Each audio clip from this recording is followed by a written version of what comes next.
अगर आप कुछ सोच सकते हैं तो यकीन मानिए आप उस काम को कर भी सकते हैं। बस आपके अंदर एक दृढ़ संकल्प और एक दृढ़ निश्चय होना चाहिए कि मुझे ये काम करना है। नमस्कार दोस्तों, आज के वीडियो में डिस्कस करेंगे हम 19 सितंबर के करंट अफेयर और देखिए आज की वीडियो में टोटल हम 12 करंट अफेयर पर चर्चा करेंगे और साथ में इनसे जुड़े जितने भी स्पेशल फैक्ट हैं उन पर हम पूरे डिटेल में चर्चा करेंगे। और इस वीडियो क्लास में आपका एक टेस्ट भी आएगा, तो इस टेस्ट को जरूर दीजिएगा और इस वीडियो को पूरा देखने के बाद आप इसकी पीडीएफ फाइल भी डाउनलोड कर सकते हैं। नीचे डिस्क्रिप्शन बॉक्स में आपको इस वीडियो के पीडीएफ लिंक मिल जाएगी। और अगर आप इस चैनल में नए हो, चैनल को सब्सक्राइब कर लीजिएगा, साथ में बेल आइकन जरूर प्रेस कर लीजिएगा और वीडियो को लाइक और शेयर भी कर लीजिएगा। और देखिए जो हमारा टेलीग्राम चैनल है इसको ज्वाइन कर लीजिए। और जो हमारा फेसबुक पेज है, देखिए फेसबुक पेज को किसी ने हैक कर लिया, मेरा पूरा फेसबुक अकाउंट ही जो है मतलब मेरे नियंत्रण से बाहर हो गया है। तो मैंने एक नया पेज क्रिएट किया है, तो उस पेज की लिंक आपको मिलेगी नीचे डिस्क्रिप्शन बॉक्स में, वहाँ पे क्लिक करके इसको तुरंत लाइक कीजिए और इस पेज पर जो है लाइक्स की संख्या थोड़ा सा बढ़ा दीजिए। तो चलिए शुरू करते हैं आज के करंट अफेयर को। लेकिन सबसे पहले बात करते हैं कल के करंट अफेयर गए सभी को शामिल के सभी दिनों की। देखिए करंट अफेयर का पहला प्रश्न था कि विश्व ओजोन दिवस किस तिथि को मनाया जाता है। तो देखिए वर्ल्ड ओजोन डे यानी कि विश्व ओजोन दिवस मनाया जाता है 16 सितंबर को हर साल। और दूसरा था कि हाल ही में सदाशिव रावजी पाटिल का 86 साल की उम्र में निधन हो गया। ये किस खेल से जुड़े हुए थे। तो देखिए सदाशिव रावजी पाटिल जो है ये एक क्रिकेटर थे। और तीसरा था कि हाल ही में भारत और अमेरिका के बीच रक्षा प्रौद्योगिकी और व्यापार पहल समूह की किस क्रम की बैठक का आयोजन किया गया था। तो देखिए ये क्रम था 10वां। और चौथा था कि एशियाई विकास बैंक यानी कि एशियन डेवलपमेंट बैंक ने वित्त वर्ष 2020-21 में भारत की जीडीपी में कितने प्रतिशत के संकुचन का अनुमान लगाया है। तो देखिए टोटल 9% की जो है संकुचन का अनुमान लगाया है एशियाई विकास बैंक ने। और पांचवा था कि थॉमस कप और उबेर कप जो है ये किस खेल से संबंधित है। देखिए अगर आप कोई भी एग्जाम देने जा रहे हैं तो आपको ये पता होना चाहिए कि थॉमस कप और उबेर कप जो है ये संबंधित है बैडमिंटन से। और इनके बारे में जो डिटेल्स थी ये मैंने आपको परसों की वीडियो में बताई थी और उसको आप एक बार फिर से देख के रिवाइज कर डालिएगा। आज के करंट अफेयर का पहला प्रश्न है कि वर्ल्ड वाटर मॉनिटरिंग डे यानी कि विश्व जल निगरानी दिवस किस तिथि को मनाया जाता है। तो देखिए जो आपका विश्व जल निगरानी दिवस है ये 18 सितंबर को हर साल मनाया जाता है। देखिए वर्ष 2003 से जो है 18 सितंबर को पूरे विश्व स्तर पर वर्ल्ड वाटर मॉनिटरिंग डे यानी कि विश्व जल निगरानी दिवस मनाया जा रहा है। और 2020 के विश्व जल निगरानी दिवस की थीम है सॉल्व वाटर। ठीक है, ये चीज़ आप नोट कर लीजिएगा। और देखिए जल से संबंधित कुछ विशेष संगठन है उनके बारे में आपको बता रहा हूँ, इसको भी नोट कर लीजिएगा। देखिए जो आपका अंतर्राष्ट्रीय जल संघ है तो इसके अध्यक्ष हैं डायने डी एर्स और इसका मुख्यालय आपका है लंदन यूनाइटेड किंगडम में और इसकी स्थापना 1998 में की गई थी। और देखिए जो आपका जल पर्यावरण महासंघ है तो इसके अध्यक्ष हैं वर्तमान में जैकलीन ए जारेल और जल पर्यावरण महासंघ की स्थापना 1928 में की गई थी और इसका मुख्यालय अमेरिका के वर्जीनिया में स्थित है। दूसरा प्रश्न है कि इंटरनेशनल इक्वल पे डे यानी कि अंतर्राष्ट्रीय समान वेतन दिवस किस तिथि को मनाया जाता है। तो देखिए अंतर्राष्ट्रीय समान वेतन दिवस को हम मनाते हैं 18 सितंबर को हर साल। और देखिए इस बार यानी कि इस साल 18 सितंबर 2020 को पहली बार वैश्विक स्तर पर अंतर्राष्ट्रीय समान वेतन दिवस मनाया जा रहा है। तीसरा प्रश्न है कि वर्ल्ड बम्बू डे अथवा विश्व बांस दिवस किस तिथि को मनाया जाता है। तो देखिए जो आपका विश्व बांस दिवस है यानी कि वर्ल्ड बम्बू डे है ये मनाया जाता है 18 सितंबर को। और आपको बता दूं जो आपका ये वर्ल्ड बम्बू डे है तो इसके लिए 2020 की थीम रखी गई है बम्बू नाव। और एक खास बात और है, देखिए इस साल जो है वर्ल्ड बम्बू डे यानी कि विश्व बांस दिवस का जो है 11वां संस्करण मनाया गया। ठीक है, और देखिए जो आपका विश्व बांस संगठन है तो विश्व बांस संगठन के द्वारा 18 सितंबर को वर्ल्ड बम्बू डे को मनाए जाने की जो आधिकारिक घोषणा है ये 2009 में की गई थी। कहाँ पर, बैंकॉक में। बैंकॉक कहाँ पर स्थित है, थाईलैंड में। ठीक है, तो बैंकॉक में आयोजित 8वीं वर्ल्ड बम्बू कांग्रेस में की गई थी 2009 में। ठीक है, तो तब से ये मनाया जा रहा है और इस साल जो है 11वीं बार सेलिब्रेट किया गया है विश्व बांस दिवस। और देखिए बांस से संबंधित एक संगठन है जिसका नाम है विश्व बांस संगठन। इसका मुख्यालय आपका है बेल्जियम के एंटवर्प में और इसकी स्थापना 2005 में की गई थी। और विश्व बांस संगठन जो है इसके कार्यकारी निदेशक हैं वर्तमान में सुजैन लुकास। चौथा प्रश्न है कि ऑल इंडिया हैप्पीनेस रिपोर्ट 2020 में राज्यों और केंद्र शासित प्रदेशों की समग्र खुशहाली रैंकिंग में पहले स्थान पर कौन है। इसका आंसर बताइए। देखिए ये राज्य आपका मिजोरम है। याद रखिएगा कि ऑल इंडिया हैप्पीनेस रिपोर्ट 2020 में राज्यों और केंद्र शासित प्रदेशों की समग्र खुशहाली रैंकिंग में मिजोरम टॉप पर यानी कि पहले स्थान पर है। देखिए आप बता दूं, देश भर में लोगों की खुशहाली के लिए क्या जरूरी है और खुशहाली पर कोविड-19 का प्रभाव और विचारशील नेताओं की अंतर्दृष्टि के आधार पर सभी राज्यों और केंद्र शासित प्रदेशों को कवर करने वाली पहली ऑल इंडिया हैप्पीनेस रिपोर्ट 2020 जारी की गई है हाल ही में। और ये अध्ययन प्रोफेसर राजेश के पिलानिया के द्वारा मार्च और जुलाई 2020 के दौरान 16,950 लोगों के साथ एक राष्ट्रव्यापी सर्वेक्षण पर आधारित है। तो यहाँ पे आपको दो चीज़ें रखनी है। पहला ये कि इस साल जो है, मतलब जो आपका ये ऑल इंडिया हैप्पीनेस रिपोर्ट जारी किया गया है, ये पहली बार ये रिपोर्ट जारी की गई है। और सबसे खास बात, ये अध्ययन जो किया गया था जिसमें ये रिपोर्ट सामने आई कि मिजोरम जो है ये राज्यों और केंद्र शासित प्रदेशों की समग्र खुशहाली रैंकिंग में जो है ऑल इंडिया हैप्पीनेस रिपोर्ट 2020 में पहले स्थान पर है।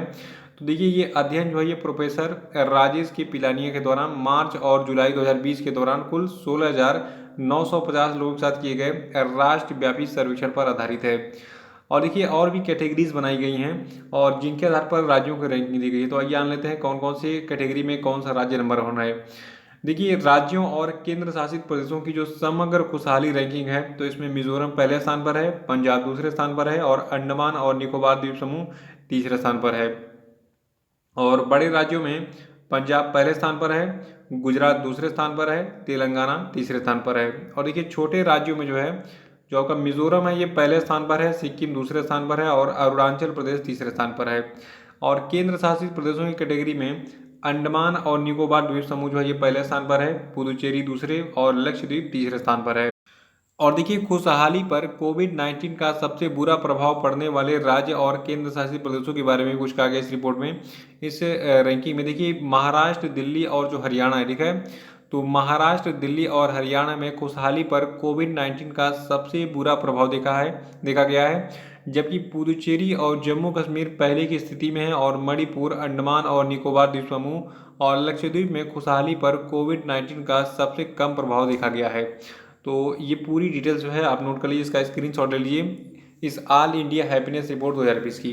देखिए यहाँ पे जितने फैक्ट बताए गए हैं ये सारे इंपॉर्टेंट हैं और ये पहली बार जारी किया गया है, इसलिए आपके एग्जाम के लिए और भी इंपॉर्टेंट बन जाता है। पांचवा प्रश्न है कि आज़ादी, फ्रीडम, फेसिज्म, फिक्शन नामक पुस्तक को किसने लिखा है। तो देखिए आज़ादी, फ्रीडम, फेसिज्म, फिक्शन पुस्तक को लिखा है अरुंधति राय ने। ये भारत की एक जानी मानी लेखिका हैं।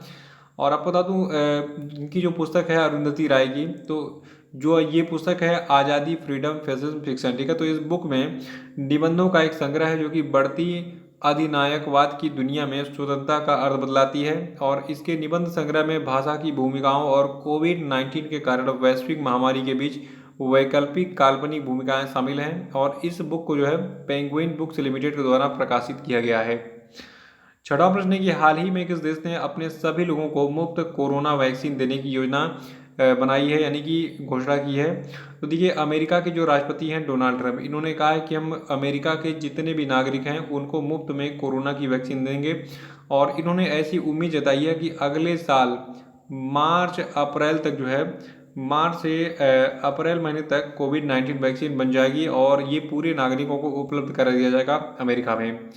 देखिए अमेरिका के जो राष्ट्रपति हैं डोनाल्ड ट्रंप, तो इनके प्रशासन ने अभी हाल ही में एक ऑफिशियल नोटिफिकेशन भी इसके लिए जारी किया है।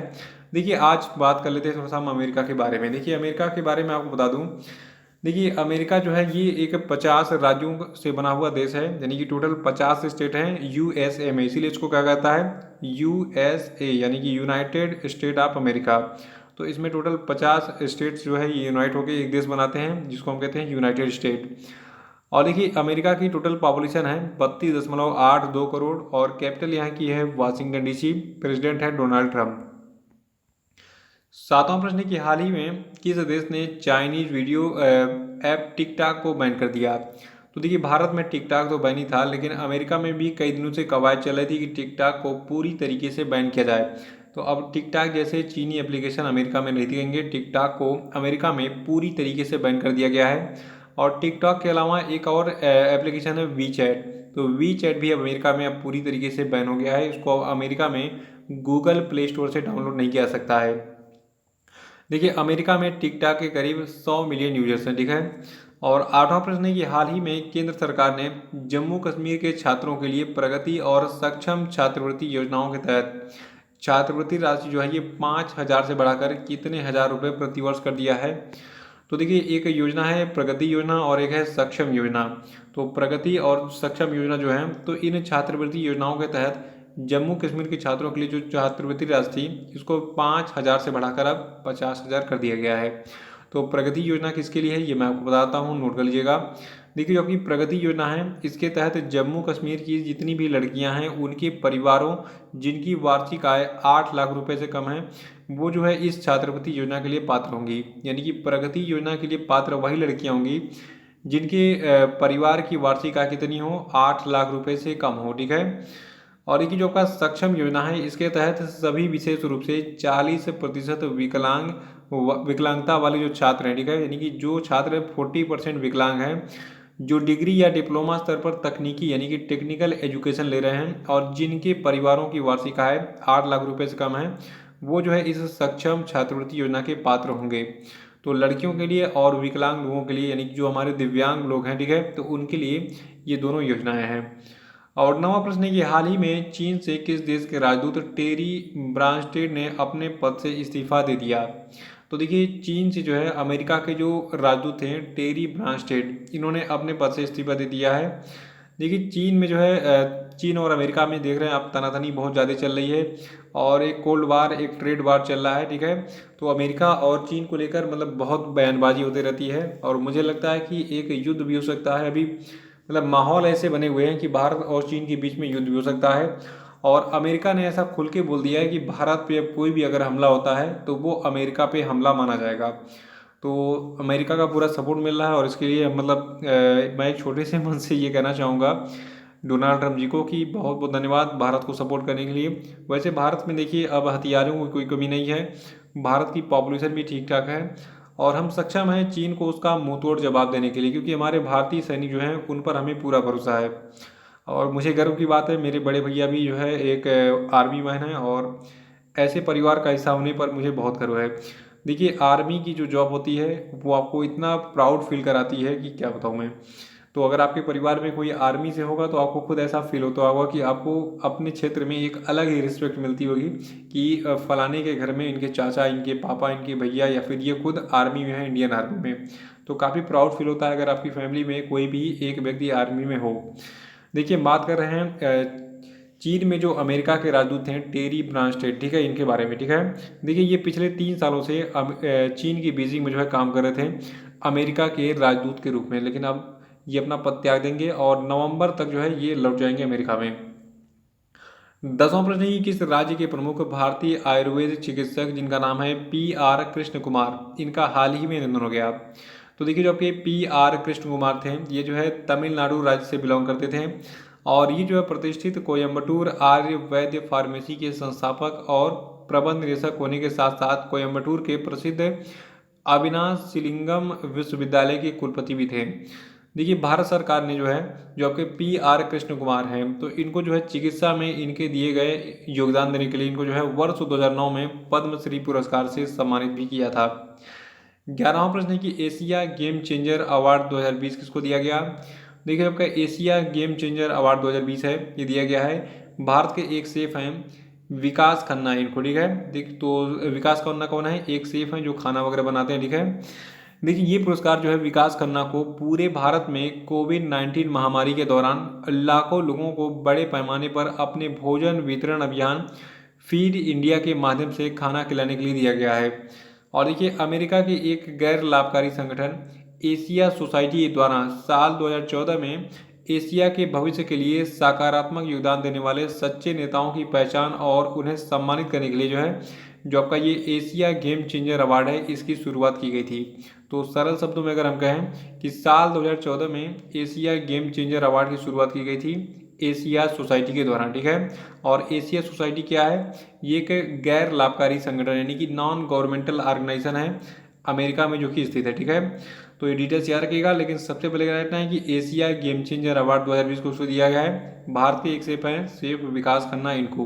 किस लिए, इन्होंने कोविड-19 महामारी के दौरान जो है अपने फीड इंडिया अभियान के माध्यम से बहुत सारे लोगों को खाना वितरण किया था। ठीक।